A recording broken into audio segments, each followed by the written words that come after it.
Well, hello, I'm Ed Parcaut, host of Real Estate Jerky. And as you know, we do lives on Tuesdays and Thursdays at 11 a.m. And we normally on Tuesday have the I am the host, but have the person who was on the show the following weekend come back on and give us a little bit more time, because when you're on radio, basically, and you're on for an hour, and the segments you have, you maybe have like 16 to 18 minutes to explain the subject. And we were talking about solo 401ks and different things. And I wanted Matt Bryant back on. Matt, thank you so much for coming back on today. Thanks for having me. Oh, my pleasure. Right now, anyway. I might kick it off soon. It's about giving knowledge and also having a good time at the same time. So, just relax, be yourself, not too much yourself, but you know how it is. Yeah, we don't want to reveal everything. Not right now, because you got a good woman. So let's talk about, all right. So you're with the investment consulting group here in Modesto. I've known you for a while, known your dad first, got to know you, and you became this guru of 401ks. And that would be 403Bs too, because those are all just depending on the type of company you have. And I came across this product called a solo 401k, and I came to you and said, do you guys have this? Because there's a lot of people in my industry, whether it's the real estate agents or somebody with a small company, they can do a lot with it. And is there anything you want to get into before we get into that? I just think we talked last week a little bit on just prepping, end of year tax return time. Young people on the that listen, if you are getting child tax credits, things of that nature, make sure that you wait and get the proper forms from the government before you go and file. Just want to throw that out there. So stop right there. What do you mean the right forms? I believe they're going to be, you may be 1099 depending on your income. I know that I stopped my child credits when that started so that I wouldn't have to owe at the end of the year. So you may owe if you made too much money. So wait. Oh, you're talking the credit they give you every month for having kids, that absolutely. credit? Yep. I think a lot of people don't realize that they have to pay taxes on that. It's not free money. No, I think people thought it was free money, and I'm glad. So basically what we're saying is, before you file your taxes, if you do it yourself, you might want to research it. Your tax person would handle that for you. Matt's not a tax person, but he's on the financial side. And so he's talking about that kind of stuff because he is a dad with multiple kids, like a lot of us are. I'm just glad mine are out of the house. So let's talk about, all right. A lot of people didn't listen to the show. I know it's shocking. Yeah. It's like, really? You don't listen to my show? I'm just kidding. And so the guru was on, right? I mean, come on. No, it's, we do a good job, and I'm glad Marlene's on there because we keep it entertaining, and we have a good engineer and everybody else, and, on 1360. But let's talk about more. I want to get into the solo 401k, and then we can talk after we get through that. If you want to, we can talk about the market, a few different things, but I really want to get into that because the one problem we had about last week on the radio is it went so fast. You kind of got into this, but not amazing what you can get into. So what is a solo 401k? How is it different than a regular 401k? A solo 401k, it basically allows an individual, a sole proprietor or an individual to set up a plan for themselves if they do not have any employees. And it allows them to max out at quite a high level. And the money that they can use in that plan, they can use for other things than just a standard 401k. So instead of just buying stocks and mutual funds, that kind of things, you can invest it in other things. Is what you're saying? Absolutely. So this would be a plan. If I put money, so basically let's start with how much can you put away a year? And I know it's a percentage, but what's the max you can put away? Right. So, the max for a person my age would be $20,500. That's for 2022. That's a 401k. That's a 401. That's a standard across the board 401k. Okay. And then on top of that, if I am over 50. So let's go back. You said your age. So basically, what's the age back? So up until what age? Up to 50 years of age, I can do 20,500. Okay, 20,500. Okay, so in the normal 401k. Yes. Okay.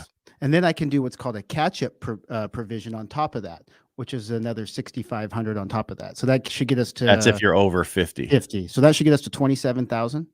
Okay, that's if you're over 50, though. Yes. If you're under that, you're still stuck at the 20,500, which is what percentage of your income can go into that? Is that 10%, 15%? It's whatever it takes to get up to 20,500. For generally, it's probably around 15 to 20%. Okay. All right. So that's a normal one, which most people are like falling asleep. Who cares, right? But it's only your future. Don't worry. Right. Yeah. What I mean by that is they don't understand what you're going to tell them because they might not be a real estate agent who has their own business. They might not be a sole proprietor that has one business. And one of the things I think is huge here is people have to realize that it's one business. You can't have a business with 20 employees and go open up another business with yourself and think you can open a solo 401k, because you cannot. Oh, that's because it's called a control group. Yes. And then you're Right. going to have to bring everybody into the government. Yeah. Yeah. Yeah, exactly. Well, and we didn't finish up. So the All right, go ahead. the 27,000 is going to be for the standard 50 and up, right? Underneath that, it's 20,500.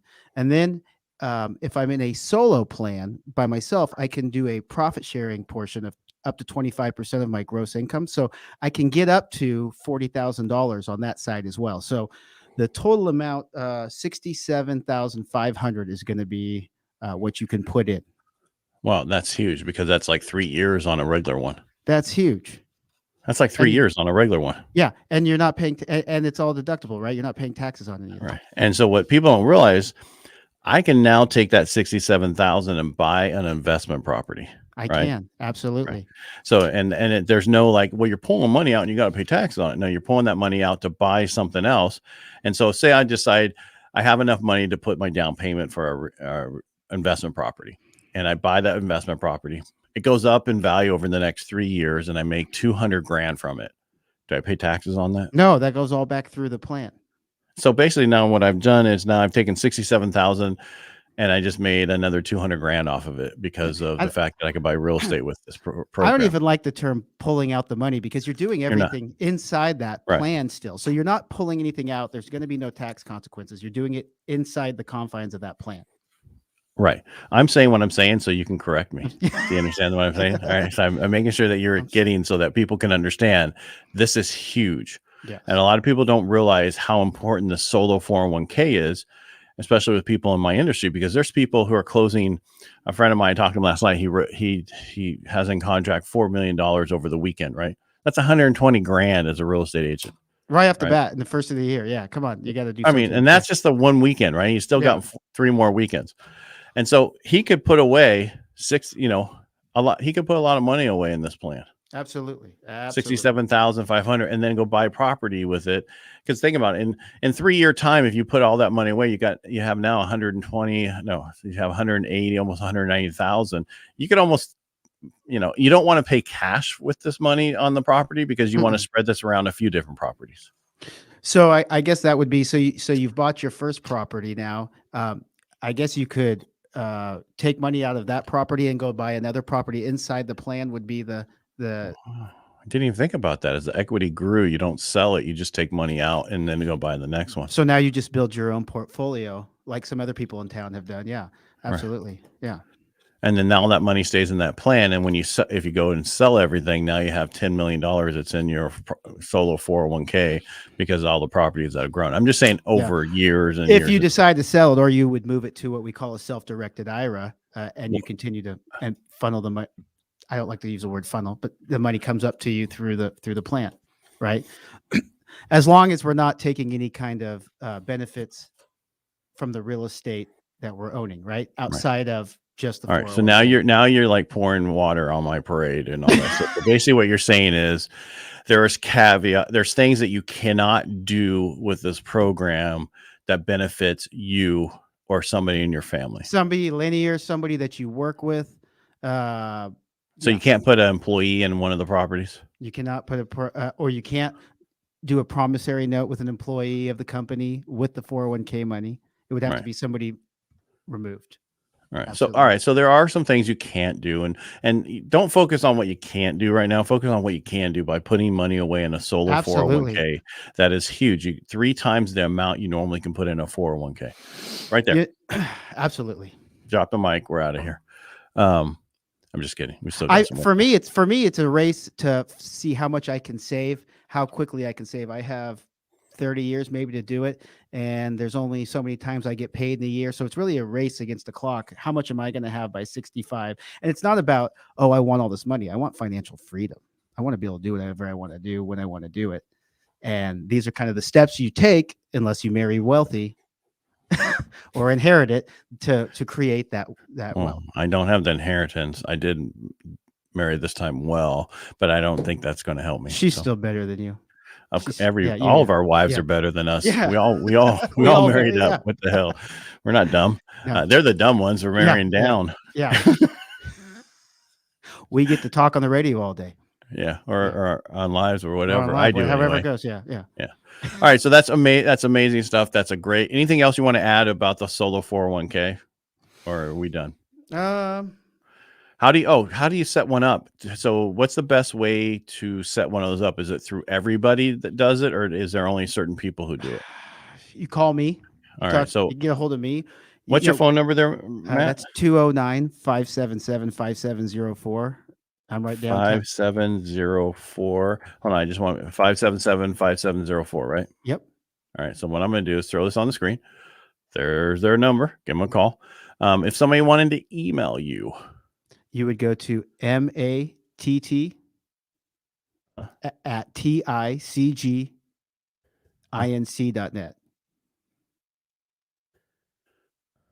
I should have had this ahead of time, but that's okay. Hey, there you go. TICG. All right, there you go. So reach out to Matt. He'll talk to you through it. He'll tell you what you can do and what you can't do. I think the biggest issue is if you have another business, unfortunately, you can't do this. Right. Yeah. Basically, the same 5 people can't own 80%. How's that go? Same 5 or fewer can't own 80% of stock in 2 or more companies. That's how that works. So it can get tricky really quick. Right. So basically what you're telling me is if I own if I own 2 companies and I only own 10% of each company, I can do this. Yeah. Exactly. Oh, wow. There's ways around this. I think they call that ways around it. But anyway, it's a loophole that loophole. There's the word I'm looking for, but that just was so negative. All right. So that's amazing. I appreciate you telling us about that. Hey, you want to caveat into the market? I don't know if people know, but mortgage, I looked at rates today. We are currently, the bond market is exactly where we were in February of 2020, right before the pandemic. So we're back to those rates, which a lot of people are going, oh my goodness, rates are so high. These are still historical rates, and we're going to be here. They're going to continue to rise a little bit this year. I can't wait till the Fed raises in March. Everybody's like, are you crazy? It's like, no, because that's going to settle down what's happening in the bond market and the mortgage-backed securities, because they know someone's in charge and they're worrying about inflation. Yeah, right? I saw that. Like you said, the 2% Treasury yield broke above 1%. So we know that that's kind of a caveat to recession. No, not recession. Yes. But well, inverted. So basically, so I know you're a guru on that side. I'm a guru on this side. But when it comes to an inverted yield curve, usually when that happens, a recession happens so many months to year afterwards. And if you go back in history, we're due for a pullback. Absolutely.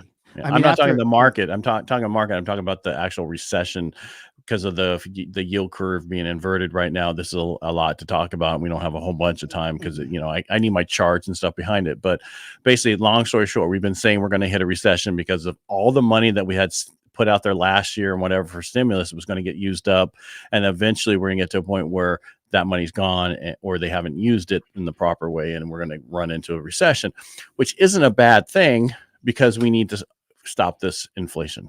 Yeah, so. Absolutely. What else do I have here? We have, we're having earnings come out this week, so that's been making it choppy.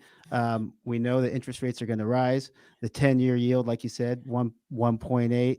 The short term, it's just crossing. These are still ridiculously low rates. So we know that the borrowing rates are going to go up, and that's going to be eventually passed down on us. And right. So but I want to go back to the Fed funds, right? When the Fed raises rates, that has nothing to do with mortgage rates. Everybody thinks it's the same thing. It has to do with overnight rates, the banks, credit card stuff, that kind of stuff. Prime rate, anything that has to do with bank the prime. Loaning bank. Yeah. Yeah. So basically, but what happens is it helps to stave off inflation when they're doing things like that by slowing the economy.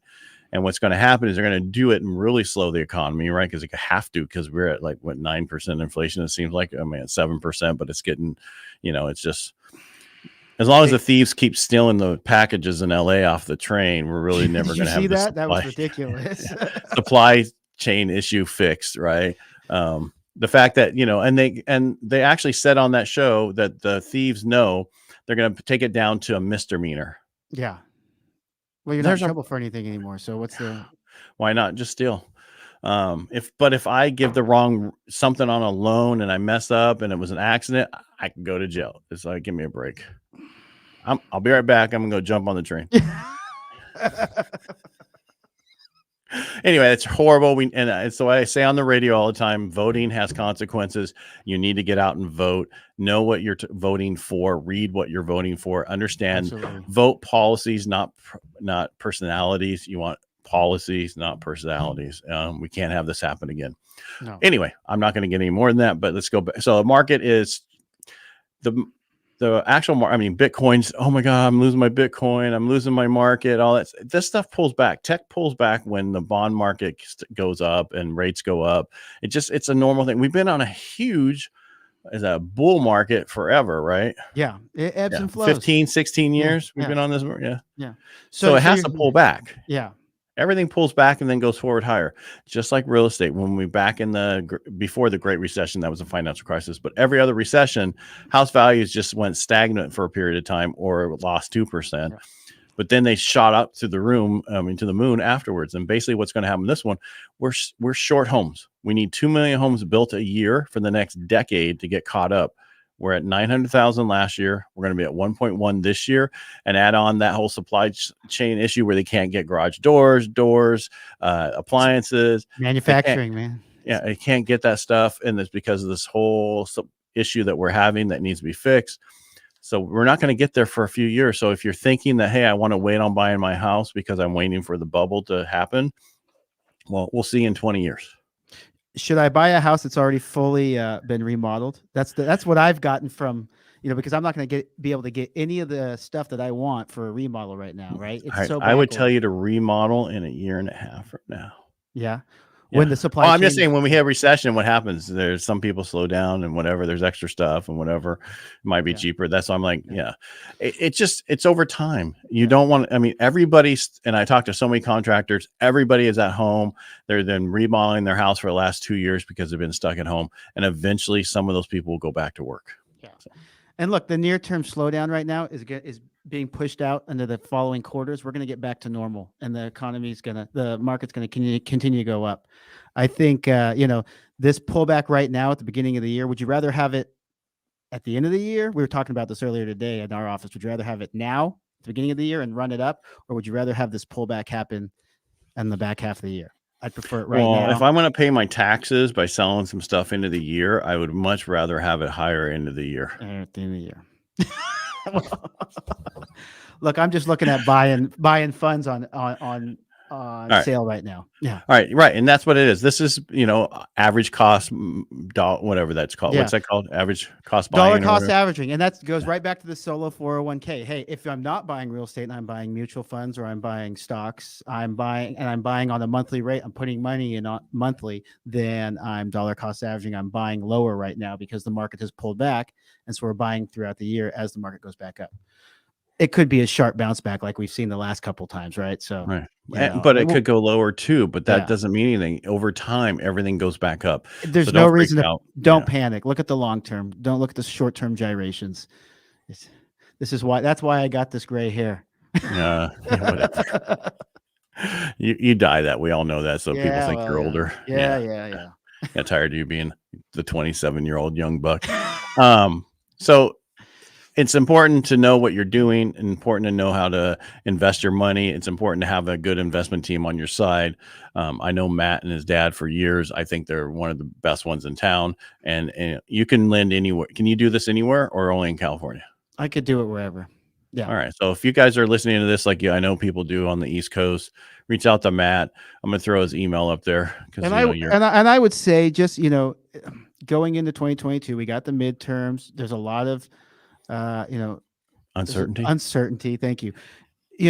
plan with your advisor, at least just chat with them, see what their plan is for the year or how they're going to handle your portfolio. And, can it withstand a down market and what may be the downside of your portfolio so you can be ready when it does drop, if it hasn't already, and you're still inside those limits where you're comfortable, right? Right. So just talk to your advisor, plan for the year. Like Ed said, look past the midterms. Don't focus on politicians, focus on policy. Right. Because politicians are come and go. Some really destroy things, but on average they don't. So I mean, it's things are going to change, but we're still going to be here putting money away, still buying houses, still doing this. None of that's going to go away. It's just a matter of how the taxes are going to be. So just plan better. Reach out to an advisor, get a tax person in place. Don't do your taxes yourself because you might be leaving some money on the table. And if you're going to get someone to do that, make sure you do it with an accountant, a CPA or EA, not somebody who's maybe a tax preparer. Get somebody professional. It's the same thing in our industry. You want a financial planner. You want to have somebody who has been to school. You want to have certain things, So. And for you young guys or young real estate agents that are killing it right now, pay yourself first. It doesn't last forever. I mean, you may be good, but there are going to be downside times. Pay yourself first. Don't go buy that brand new car right out of the gate. What? Pay yourself. Yeah. I just got my Rolls Royce. What are you talking about? I did. Yeah.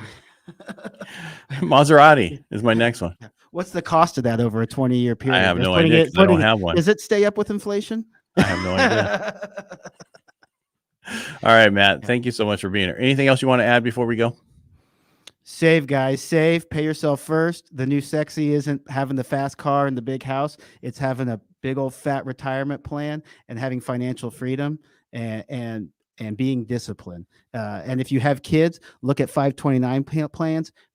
Put away for college. Just be prepared across the board so that when you get into your 50s and 60s, it's a smooth ride. You're not having to swing for the fences. You can just continue the same course. Right. And it's better that you have a dad who was a financial planner. Yeah, that's all right. You kind of got a little extra there, smarter than other people. It doesn't hurt. It does not hurt. All right. And then if you guys have a company that needs a 401k or, set up or whatever, talk to Matt. He's got the people to do that for your companies. We can talk plan design, how it is, and we'll tailor it for how it is best suited for the business owner. Right. But we want to use it. If it's for multiple employees, we want to use it as a retention tool as well, because we want brand loyalty to your brand. And so there are ways to do that. But we'd sit down and work through that. Absolutely. All right, Matt, thank you so much for coming on. Thanks for being on the radio last weekend. And if you guys need to reach out to Matt through his email, and then you guys can set something up. And again, thank you again for being here today, Matt. Look forward to being back. Oh, well, don't worry. hopefully we'll be going, 5 days a week on the radio show, and you'll be back a lot. Okay. All right. Yeah. There you go. Thanks, man. Thank you. Bye. All right. And if you guys are watching this and you like what we're doing here, just share. And if you're watching after the fact, just put #replay. And for you old guys, that is # replay.